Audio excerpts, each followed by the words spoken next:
but you're a terrorist. You support terrorism. Listen, go. I'm not support something. You support terrorism.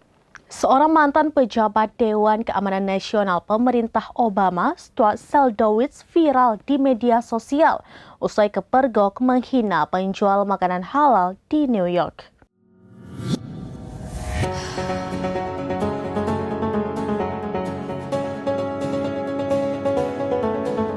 Seorang mantan pejabat Dewan Keamanan Nasional pemerintah Obama, Stuart Seldowitz, viral di media sosial usai kepergok menghina penjual makanan halal di New York dengan menyebutkan pedagang itu sebagai teroris dengan kata-kata makian.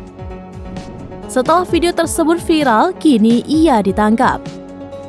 Dalam video yang beredar terlihat jelas wajah kesal Seldowitz yang memaki pedagang makanan di New York.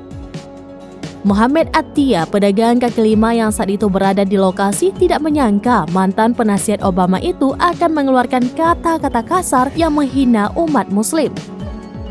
Muhammad mengaku tidak bisa berbahasa Inggris dengan baik, sehingga ia tidak bisa membalas perkataan Seldowitz dan memintanya pergi secara baik-baik. Namun Seldowitz justru menghinanya karena hanya bisa berbahasa Arab dan mengatakan pembunuhan ribuan anak-anak di Gaza tidak cukup. Anggota Dewan Kota New York Julie Menin pun melaporkan kejadian tersebut ke polisi dan menulis tweet pada hari Selasa 22 November. Isi cuitan di X-nya menggambarkan apa yang dilakukan Seldowitz termasuk ujaran kebencian dan pelecehan. Setelah kejadian itu, Seldowitz pun ditahan.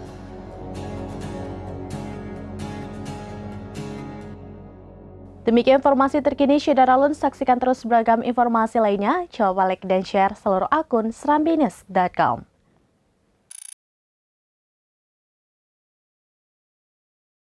Download Tribun X sekarang, menghadirkan lokal menjadi Indonesia.